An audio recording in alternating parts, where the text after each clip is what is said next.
할렐루야. 나는 예수님이 계시기 때문에 행복합니다. 평안합니다. 희망이 있습니다.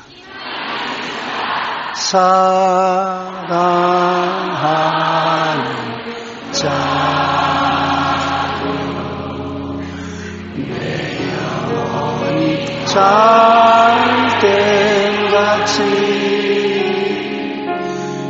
내가 범사에 잘되고 가보는지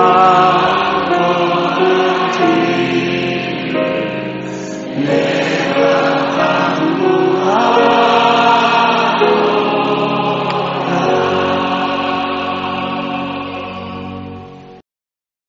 오늘 저는 여러분과 함께 나의 목자 예수님이란 제목으로 말씀을 나누고자 합니다.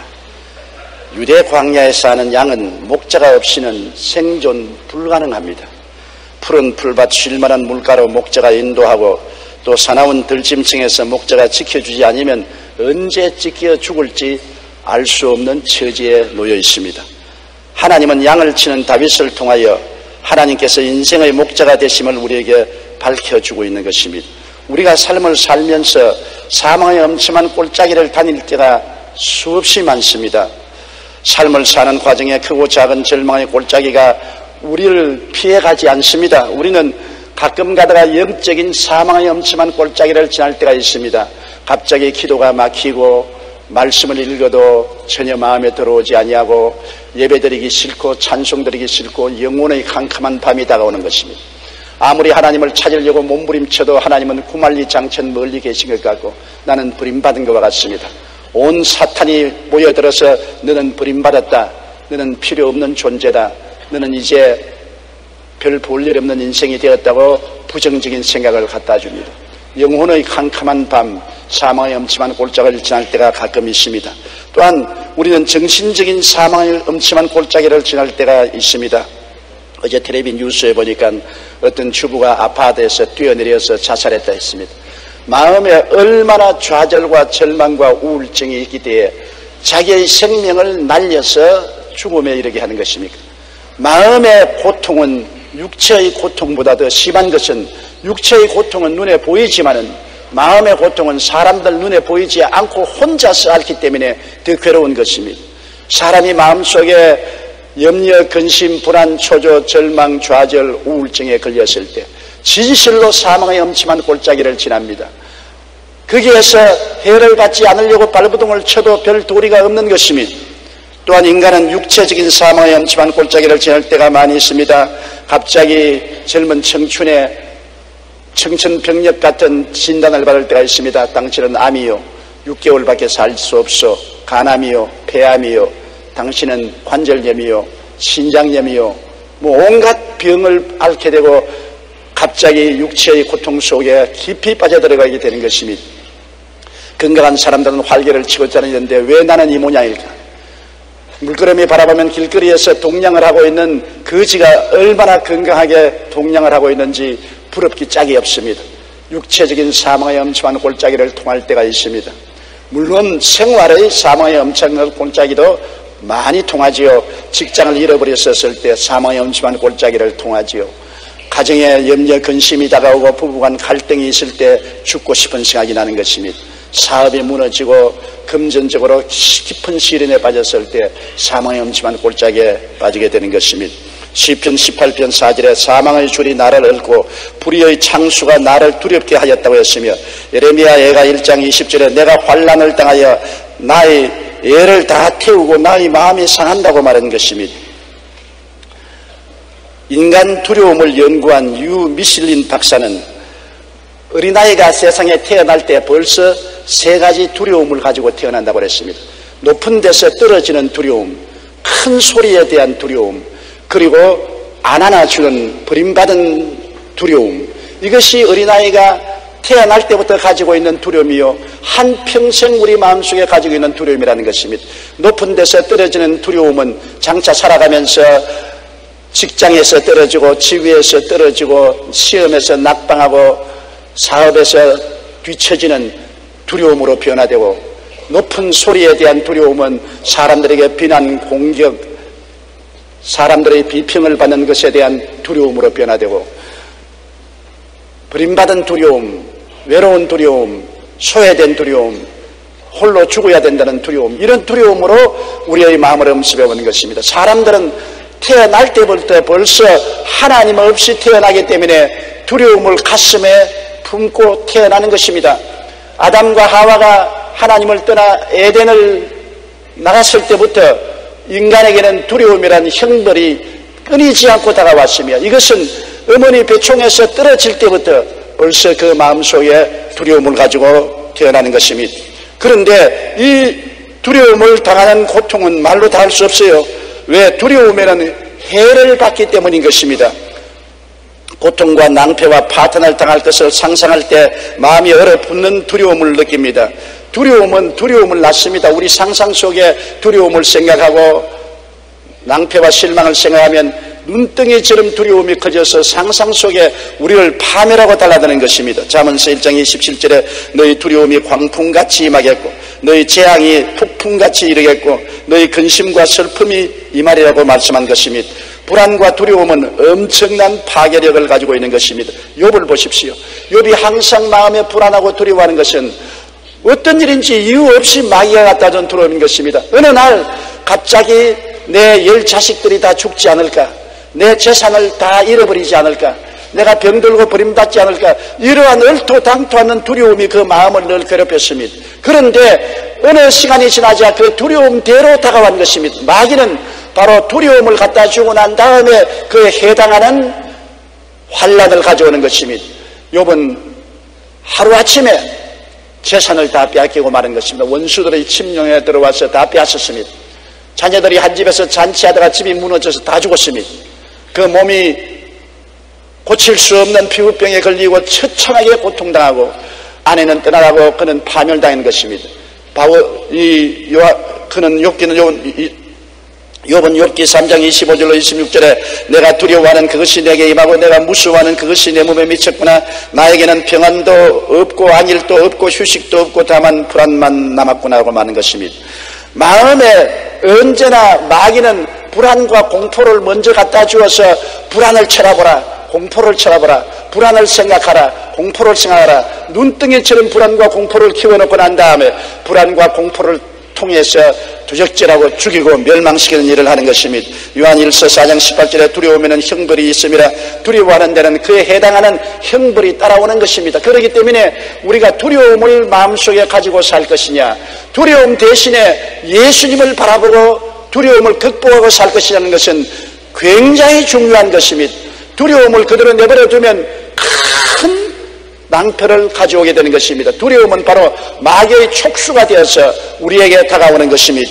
그러므로 욥의 불안과 두려움과 고통을 우리가 기억하고 불안과 두려움은 엄청난 파괴력을 가지고 있다는 것을 알아야 되는 것입니다. 그러므로 두려워할 때 두려움을 바라보지 말고 함께 계신 주님을 바라보아야 되는 것입니다.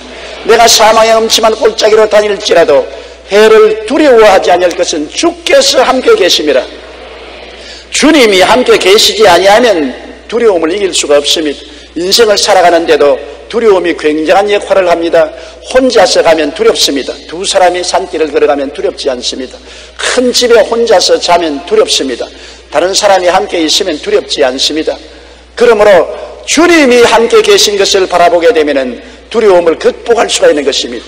두려움을 없앨 수는 없습니다. 인생을 살아가는 동안 타락한 아담의 자손들은 두려움을 가슴에 갖고 태어났기 때문에 두려움은 극복해야지 두려움 없이 살 수는 없는 것입니다. 두려움을 극복하는 길은 목자 되신 예수님을 바라보는 길밖에 다른 길이 없습니다. 성경에는 주님만이 피난처여 요새여 의뢰하는 하나님이 되신다는 것입니다. 여러분, 두려움이 파도와 같이 엄습해 올 때가 있습니다. 흑암과 같이 두려움이 여러분에게 확 닫혀올 때 있습니다. 그때 그 두려움을 어떻게 싸워시킬 수 있는 것입니까? 그때는 우리 주님을 바라보고 찬미를 하기 시작해야 되는 것입니다. 예수님을 찬양합니다. 예수님을 감사합니다. 예수님께 영광을 돌립니다. 예수님을 찬미합니다. 예수님을 찬미합니다. 주님을 바라보고 1000번이고 10,000번이고 주님을 찬미합니다. 두려움이 물러갈 때까지 그렇게 하십시오. 두려움은 예수님을 찬미할 때 물러가는 것입니다.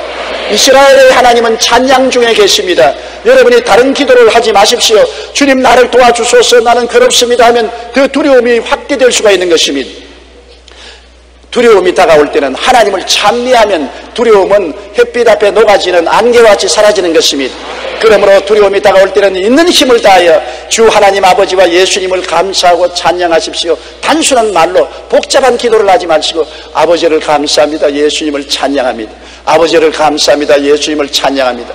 예수님을 찬양합니다. 구속한 보혈을 찬양합니다. 주님의 은혜를 찬양합니다. 감사합니다.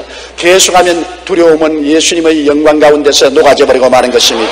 시편 91편 2절로 3절에 그는 나의 피난처시요 나의 요새요 내가 의리하는 하나님이라 하리니 이는 그가 너를 새 사냥꾼의 올무에서와 극한 전염병에서 건지실 것이라고 말씀하고 있는 것입니다.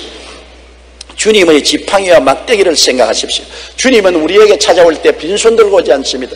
지팡이와 막대기를 들고 오는 것입니다. 목자는 항상 지팡이와 막대기가 있어야 되는 것입니다. 지팡이는 길을 열고 길을 인도하는 데 쓰고 막대기는 짐승을 치는 데 사용하는 것입니다. 그러므로 주님께서는 여러분과 나에게 찾아와서 칠흑같이 어두운 곳에서 그 지팡이로 우리를 인도하여 주시는 것입니다. 언제나 주님의 지팡이를 바라봐야 됩니다. 그리고 주님은 막대기를 가지고 우리를 도적질하고 죽이고 멸망시키는 원수를 치는 것입니다. 이사야 41장 10절에 두려워 말라 내가 너와 함께함이라 놀라지 말라 나는 내 하나님이 됨이라 내가 너를 굳세게 하리라 참으로 너를 도와주리라 참으로 나의 여유로운 손으로 너를 붙들리라고 말씀하고 있는 것입니다. 미국의 한 남자가 출근해보니 책상에 해고 통지서가 놓여 있었습니다. 40살에 회사에서 쫓겨난 것입니다. 충격과 함께 직장 상사들에 대한 복수심이 마음속에 들끓어오르고 좌절과 절망의 나락 속으로 떨어졌습니다. 자포자기한 심정으로 집을 나가 여기저기 방황했으나 별다른 할 일을 발견하지 못하고 직장도 얻지 못하고 빈손으로 집에 돌아와서 아내에게 말했습니다. 여보, 나는 이제 죽고 싶소.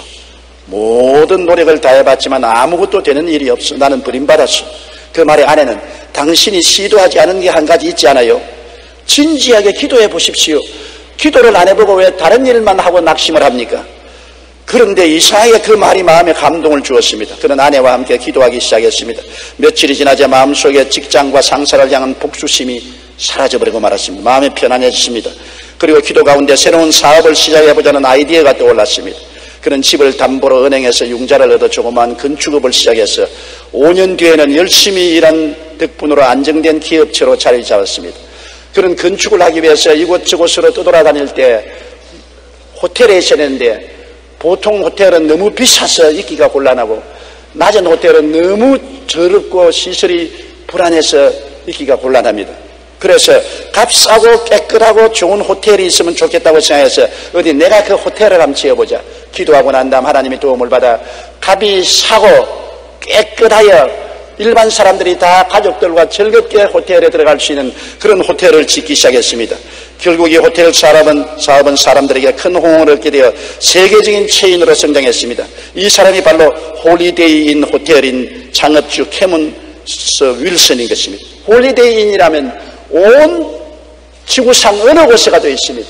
값싸고 깨끗한 호텔이 홀리데이인이 된 것입니다. 인생의 절망의 골짜기에서 예수님을 의지하고 기도한 결과 주님께서 길을 만들어 주셔서 오히려 전화위복의 인생을 만들어 주었던 것입니다.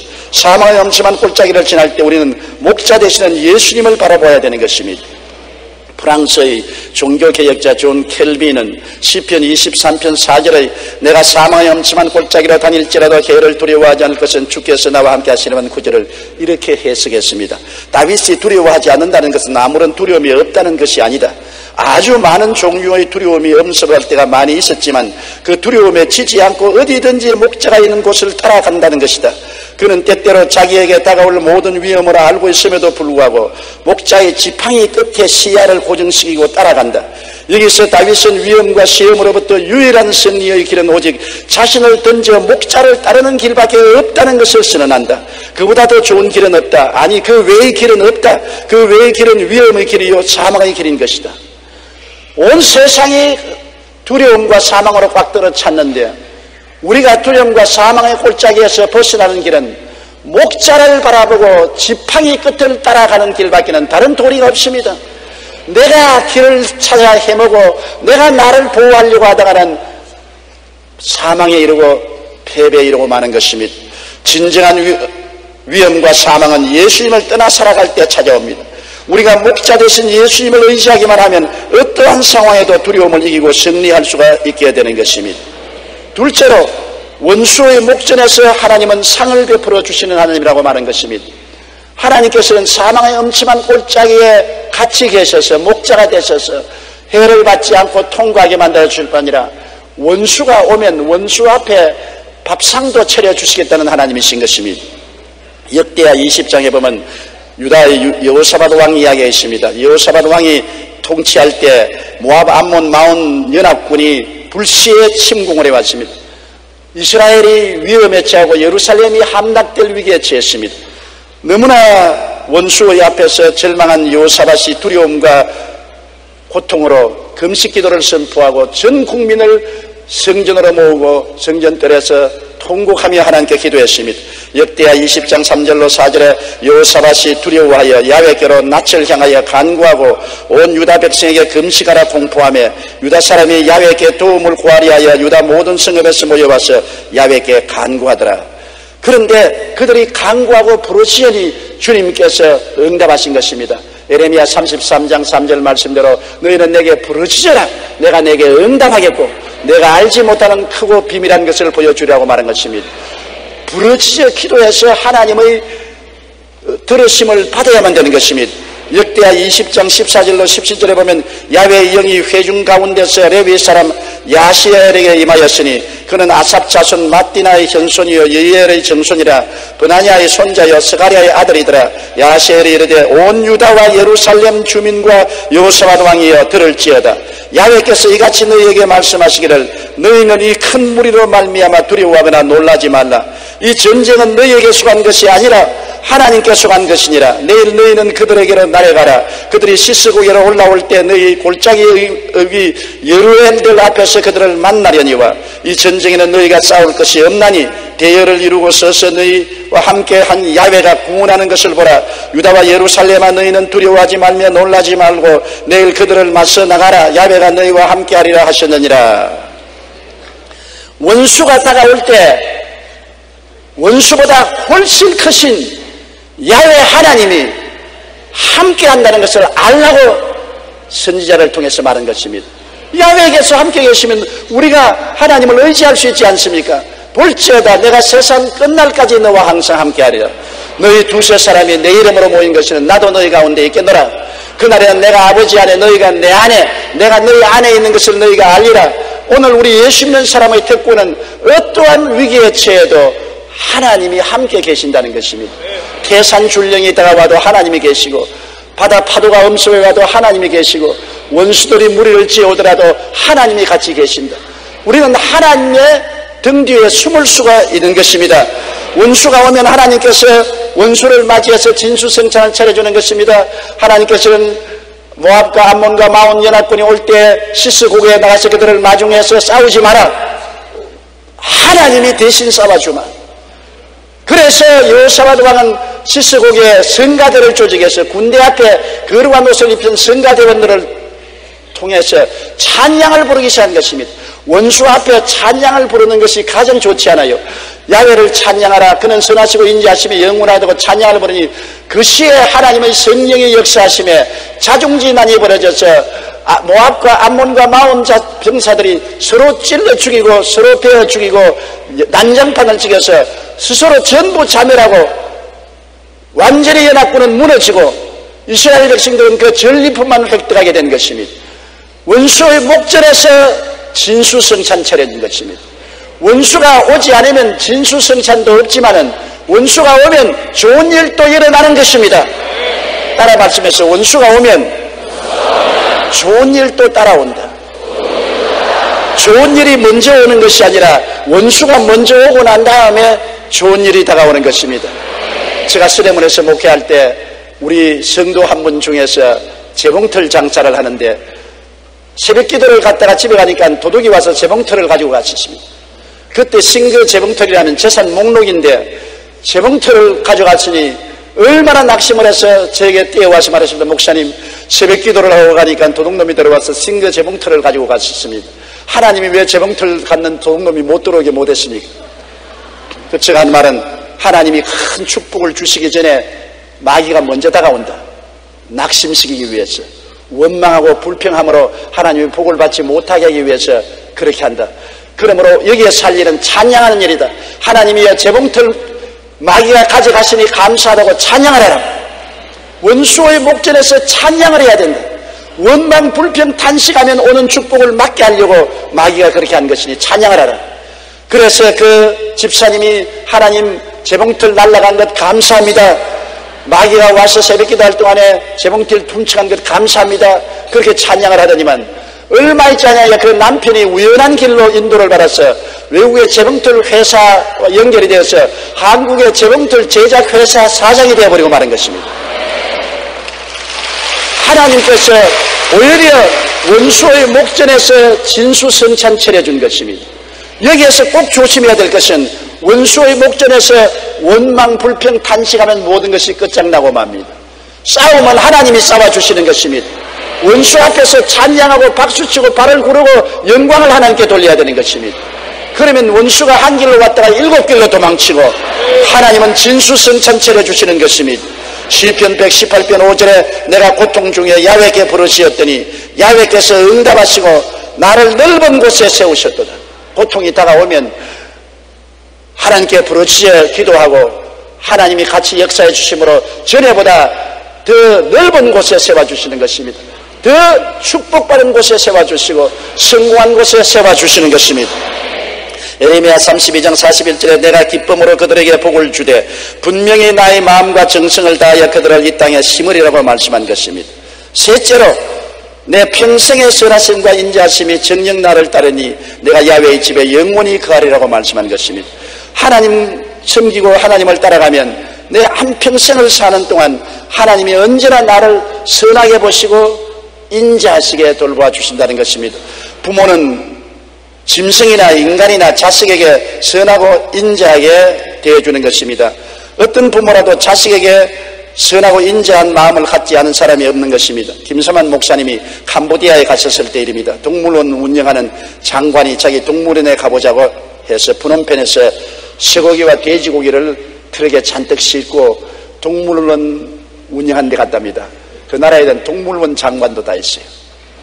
그래서 동물원 장관이 호랑이와 사자가 있는 곳에 가서 호랑이에게 먹이를 던져주라고 하더랍니다. 김 목사님이 무거웠지만 참고 2kg짜리 쇠고기를 철조망 위로 확 던지가는 호랑이가 왕! 그러면서 뛰더니만 그 고기를 덥석 잡아서 물고서 그 다음에는 그거를 질질 끌고는 4, 5개월 된 새끼 4마리 가져가더랍니다.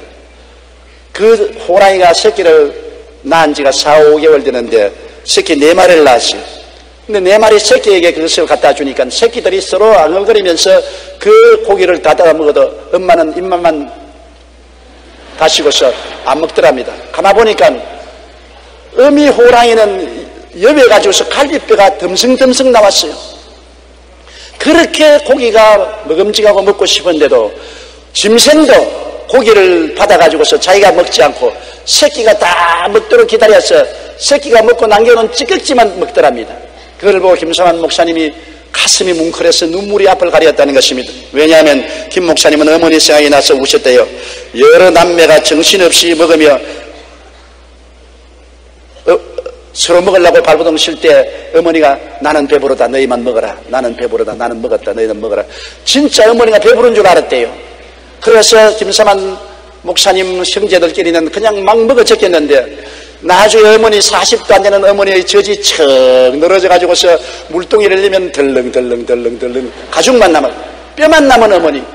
그것을 몰랐는데 이제 그 호랑이 새끼 먹이다가 뼈만 남은 것을 보고 어머니 생각에 눈물이 났다는 방송 설교를 제가 들었어요. 사람도 짐승도 그 새끼에 대해서는 선하고 인자함이 끝이 없습니다. 주고 또 주고 또 주고 또 주는 것이 부모의 안타까운 마음인 것입니다. 그렇다면 부모의 부모 되시고 부모의 부모 되시는 하나님의 인자하심과 선하심을 한번 생각해 보시기 바랍니다. 하나님이 우리에 대해서 얼마나 인자하고 선하시겠습니까? 시편 103편 12절로 13절에 동이 서에서 먼 것 같이 우리의 죄가를 우리에게서 멀리 옮기셨으며 아버지가 자식을 긍휼히 여김같이 야훼께서는 자기를 경외하는 자를 긍휼히 여기시다니라고 말했었습니다. 이사야 54장 10절에 산들이 떠나며 언덕들은 옮길지라도 나의 자비는 내게서 떠나지 아니하리라고 말씀한 것입니다. 하나님이 세상을 이처럼 사랑하사 독생자를 주셨으니 누구든지 저를 믿으면 멸망하지 않고 영생을 얻으라는 말씀은 하나님의 인생에 대한 선하심과 자비하였음의 극치인 것입니다. 그 아들 예수님을 사람의 몸을 쓰고 오시게 하셔서 죄를 짓고 불의하고 추악하고 버림을 받아 영원히 지옥불에 타야 될 인생을 건지려고 대신 제물로 삼아 십자가에 못 박은 아버지를 생각해 보십시오. 아버지 마음이 얼마나 고통스럽겠습니까? 그럼에도 불구하고 우리를 건지려고 지옥불에 떨어져서 절대 염려, 절대 근심, 절대 절망, 절대 죽음, 절대 고통에서 영원히 불탈 우리들을 불쌍히 여기사 하늘나라 영광에 이르게 하시려고 그 죄를 예수님께 덮어 씌운 것입니다. 제가 찔리면 우리 허물을 인하며 제가 상하면 우리 죄악을 인함이라. 제가 징계를 받음으로 우리가 평화를 누리고 제가 채찍에 맞음으로 우리가 나음을 입었도다. 우리는 다 양같이 그러댕하여 각기 제 길로 갔거늘 야훼께서는 우리 무리의 죄악을 저에게 담당시켰도다. 죄를 지은 적도 없고 죄를 본 적도 없고 죄를 체험한 적도 없는 예수님을, 죄 없는 무죄한 예수님을 우리 대신 죄로 삼아서 십자가에 못을 박은 것입니다. 예수님께서 생살에 못이 찔려서 6시간 매달려 있을 때 하늘도 땅도 울고 바다들도 울었습니다. 하나님이 얼굴을 돌리기심에 하나님이여 하나님이여 어찌하여 나를 버리시나이까 예수님은 통곡하셨습니다.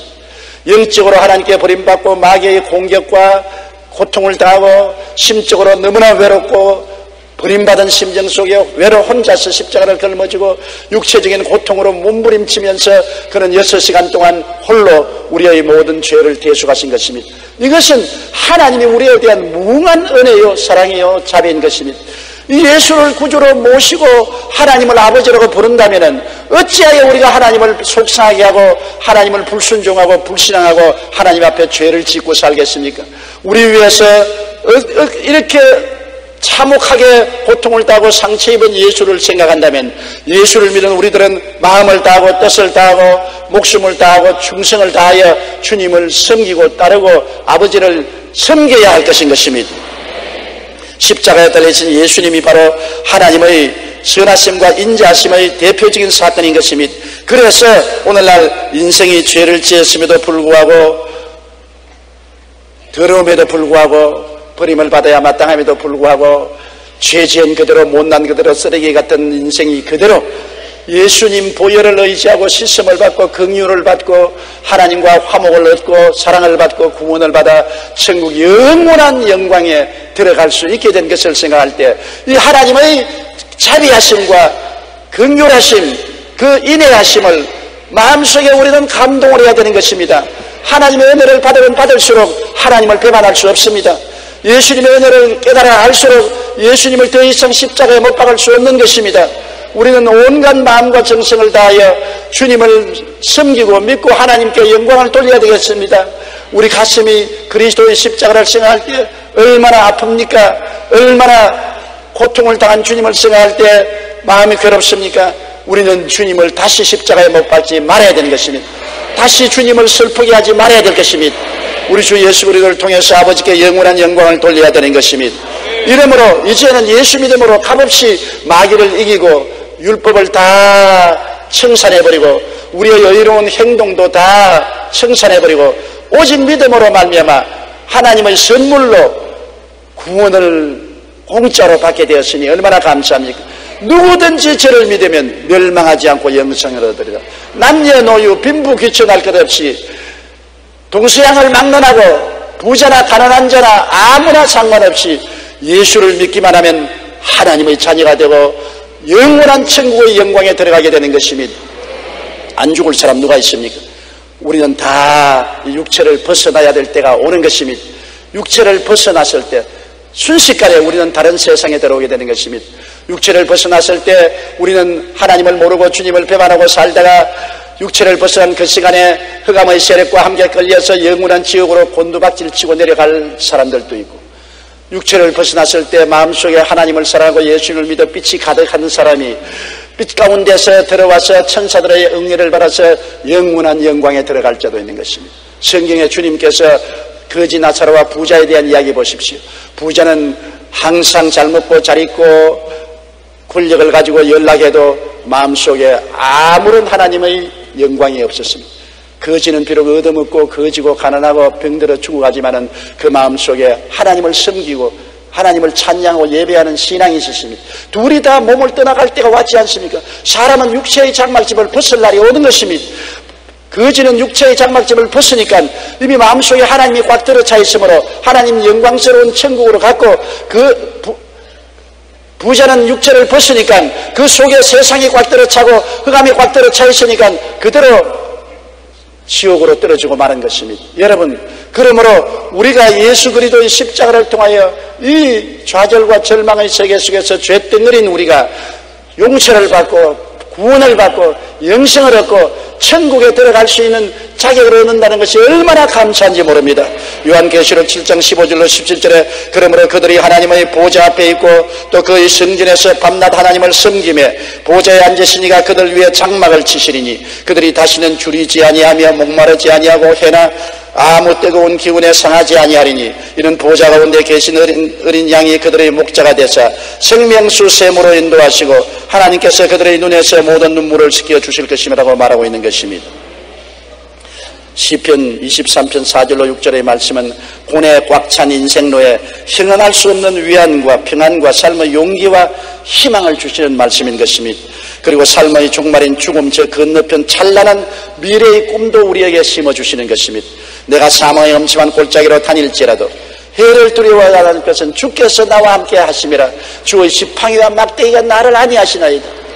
주께서 원수의 목전에서 내게 상을 베푸시고 기름으로 내 머리에 바르셨으니 내 잔이 넘치나이다. 나의 평생의 주의 선하심과 인자하심이 정녕 나를 따르니 내가 야훼의 집에 영원히 거하리로다.